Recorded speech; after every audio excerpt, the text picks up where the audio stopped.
This is not the scene that comes to mind when you think of Africa, but this is in fact Africa, and in the northeastern part of the Eastern Cape province in South Africa, scenes like this are more common than you may think. In fact, the area that we'll be hunting today holds the record for the coldest recorded temperature in the country at less than minus 20 degrees Celsius. Now, the story behind this episode is that a group of my friends had planned a hunting trip months prior, just a boys' getaway where we could hang out, spend some time together doing what we love, and bring some meat home for the freezer. And no bad weather was going to stop us. So dressed like Arctic tsotsis, we rocked up at our location for the weekend, Tabatala safaris, and got ourselves ready for a couple days of action. In this video, you're going to get a glimpse of what a typical South African hunt looks like. No choreographed stalking scenes, no stock footage from the internet, just a group of dudes, an arsenal of rifles, and a couple cameras to capture the action.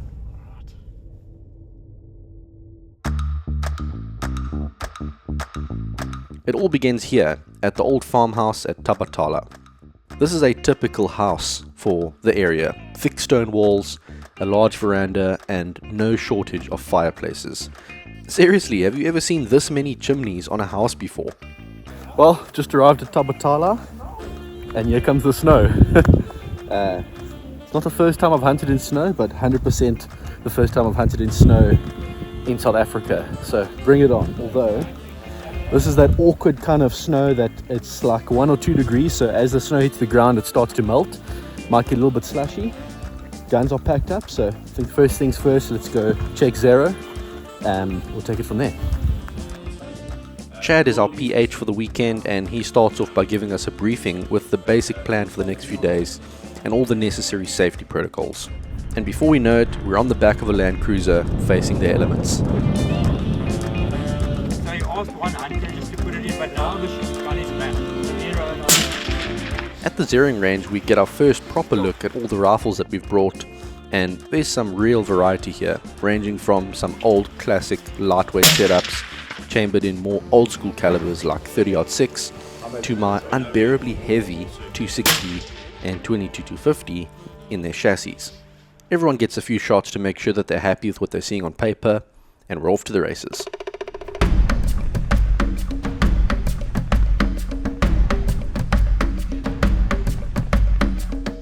The strategy here is pretty straightforward. We'll split into pairs and be dropped off in different areas from which we'll just start walking through the bush, covering as many kilometers as possible and hopefully coming across something that we want to shoot.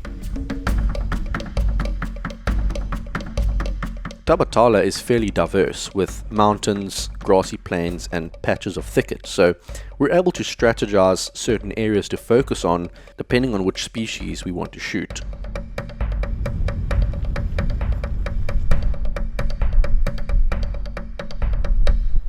To start things off, I'm with professional hunter Chad and my friend Stefan, who's hoping to shoot his first springbuck today. I've already seen us, but let's just spot it, okay?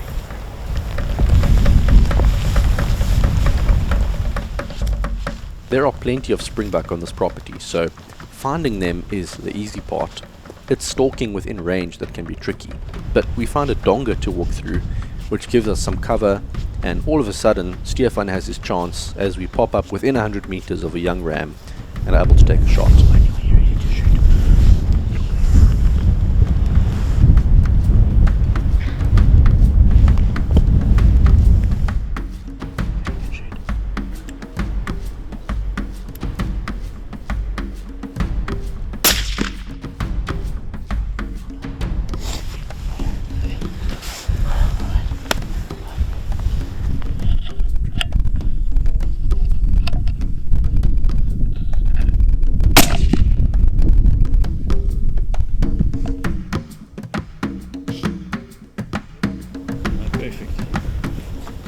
Perfect young ram to shoot. Well done. Hey, it's good shot.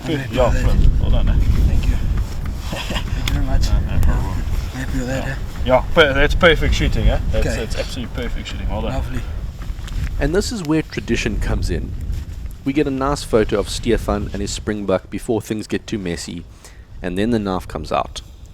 Because this is Stefan's first animal, he has to eat a testicle, and get a bit of blood smeared on his face. Alright. Every country or region has their own set of traditions. Thanks, gents. Let me know in the comments down below what you do in your country.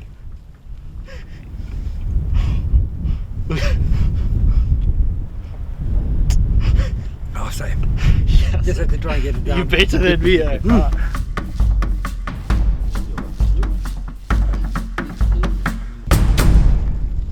There are still a few springbuck around, and wanting to get my first animal down to just get something banked for the freezer, I pass the camera to Stefan and I take the rifle.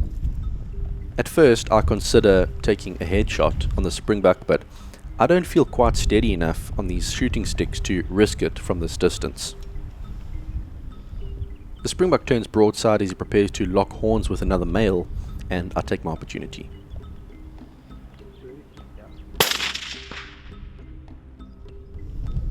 I was pretty sure that I'd hit him, but he keeps on grazing and then eventually starts fighting again. We spot the wound, it's a bit high on his back, so I take 3 clicks off and take a follow-up shot.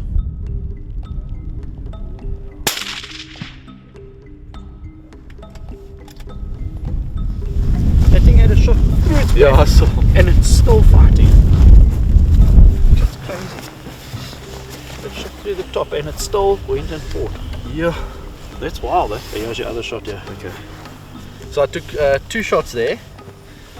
First shot I must have just pulled a bit high, but that springbuck was fighting, and he was so in the zone fighting that even with a hole right through his back, and it's not like it just nicked his skin, it's actually through him. It was through. Yeah, I carried on fighting, but thankfully gave me another opportunity to just put a better shot in him, and right there in the neck.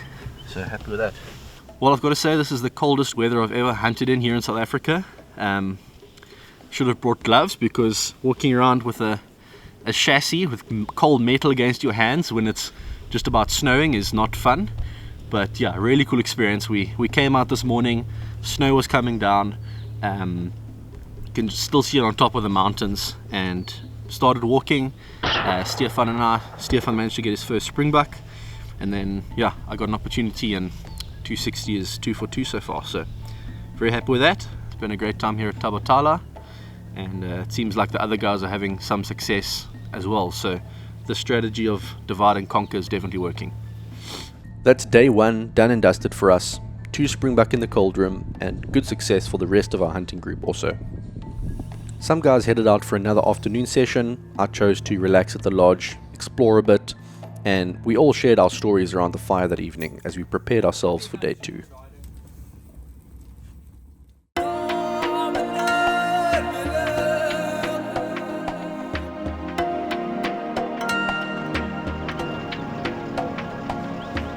The weather the next morning was a little bit better. Still very cold, but the rain and snow seems to have stopped.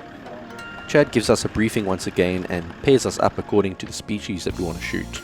I'll be paired with Sean, who wants to shoot a blue wildebeest, but I'll be carrying my 22-50, hoping to do a test with some new bullets to see how it performs on an Impala.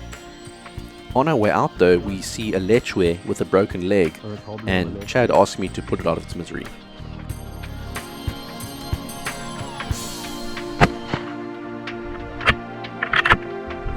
Well, it happened fairly quickly. We were just on our way out here to go look for some animals, and spotted a lechwe that was hobbling, and saw it had a bone sticking out of its front leg, so it must have broken its leg somehow.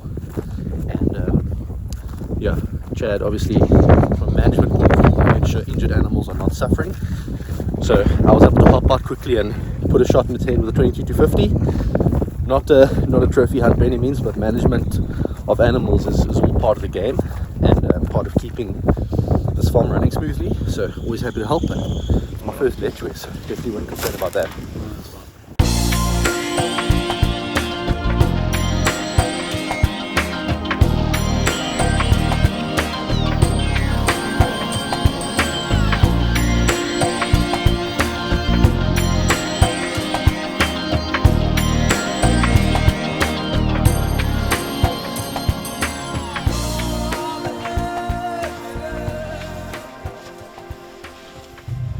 Sean and I get dropped off with a tracker and begin our long walk through the bush. The tracker spots a group of impala in the distance, and begins to lead us through a very deep donga. Once again, this will allow us to close in on the impala while staying hidden. Right at the end of the donga, I get my opportunity as we pop up and spot a young impala ram at a shootable distance. The position was a little bit awkward, but it allowed me to lie prone with a bipod, which kept me really steady.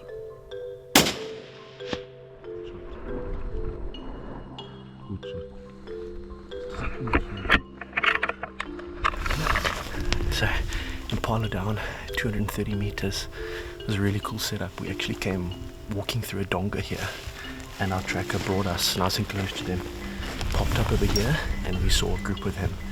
Yeah, ranged at 230 meters. Managed to get set up prone over here, which made the shot really easy. Just got a quick range, dialed 1/2 mil up, put it here on the shoulder, and yeah, who said a 22-250 can't drop a medium-sized antelope? So awesome stuff.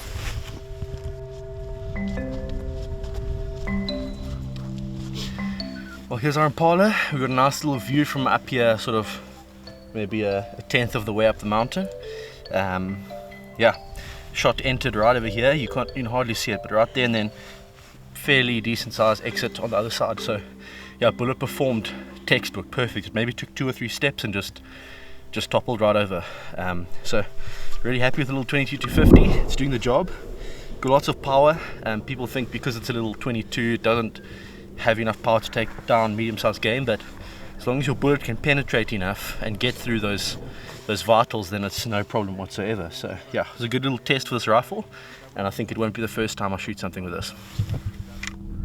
With my animal ticked off the list, we turn our attention towards blue wildebeest.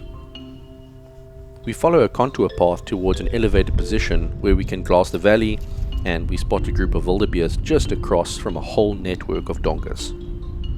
We decide to make our way down towards these dongas and use a similar strategy to that of my impala stalk, just using these dongas as cover.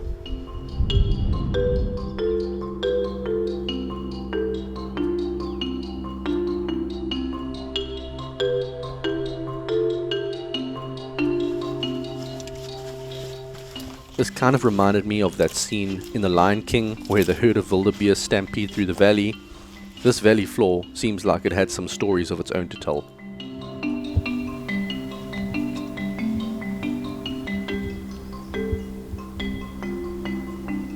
When we pop up at the end of the donga, our tracker calls Sean up and we're in business as we watch a group of blue wildebeest moving out of the bush towards an opening.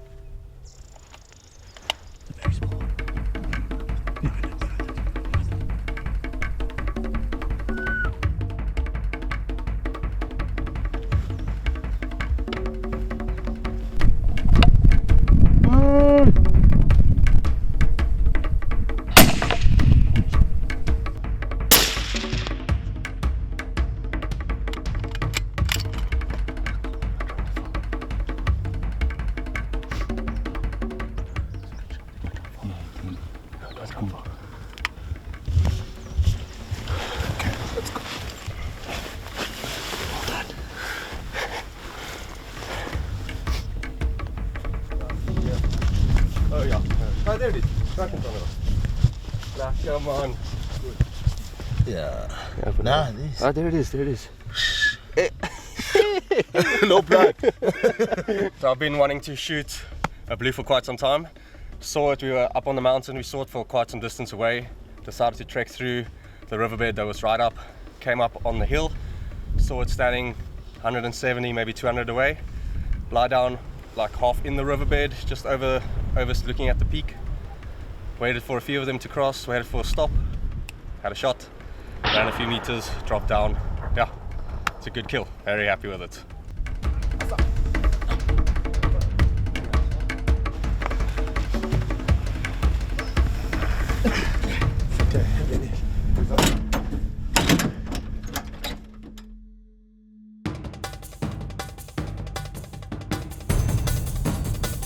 Meanwhile, on an open plain a few kilometers away, Jean, Richard and Reini are after a black wildebeest. I've given Jean one of my cameras to try capture what he can, and even though the audio isn't as good as my main camera, he did manage to record some action.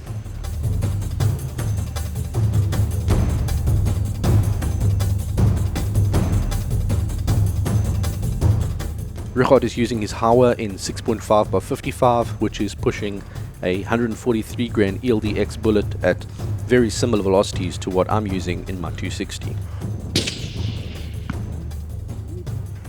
On a tough animal like this, you need to place the shot in the engine room for it to be effective, but these heavy 6.5 bullets perform much better in the wind than most of the bigger traditional cartridges, so shot placement is actually one of its strengths.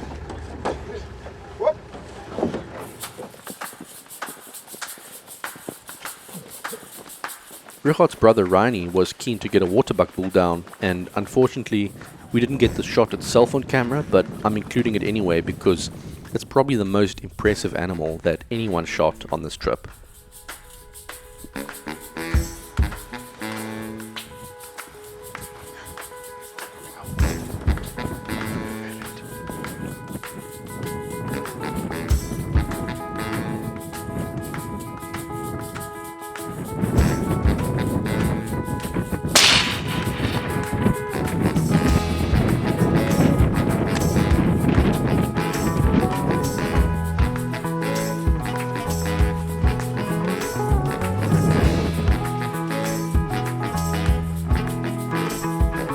And with 2 trailers full of meat to take home, I'm happy to report a successful weekend. From here I actually decide to make a spontaneous trip to some of the surrounding mountains to enjoy what is likely the last snowfall of the year, but that's a story for another day. If you enjoyed this video, please consider subscribing, and I'll see you next time.